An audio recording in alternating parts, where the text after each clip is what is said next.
Okay, so the question which is asked today is in burn patient who are hypovolemic, why we are preferring ringer lactate instead of normal saline and for flu resuscitation and maintenance?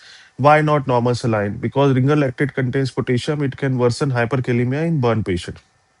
So understand that any patients who is requiring large amount of fluids, especially burn patients who are hypovolemic, requires large amount of fluids for resuscitation and maintenance.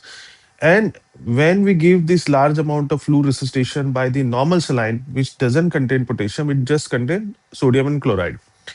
But because it contains large amounts of chloride, the normal saline, when we give large amount of fluids to this, the chloride content, because of the chloride content, it can cause hyperchloremic metabolic acidosis, which we normally called as normal anion gap metabolic acidosis. So this normal anion gap metabolic acidosis has two effects.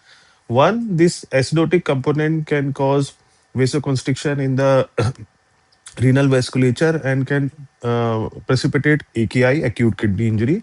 Secondly, this drop in the blood pH can move intracellular potassium to the vascular compartment. Metabolic acidosis always increases the potassium level in the blood, intravascular volume. So this can worsen hyperkalemia in that. While ringer lactate is a little more physiological in terms of that, the chloride load is less. So therefore, the chances of hyperchloremic metabolic acidosis is less with ringer lactate. Secondly, so metabolic acidosis will not be there, so chances of hyperkalemia and acute kidney injury will be less. But ringer lactate also contains potassium. So you are asking whether it can precipitate hyperkalemia, but the potassium content is very low in ringer lactate. In 1 liter, 500 is the one bottle and 500 is the one bottle. So combining those two, it contains around 4 or 5 milliclient of potassium, which is very, very less.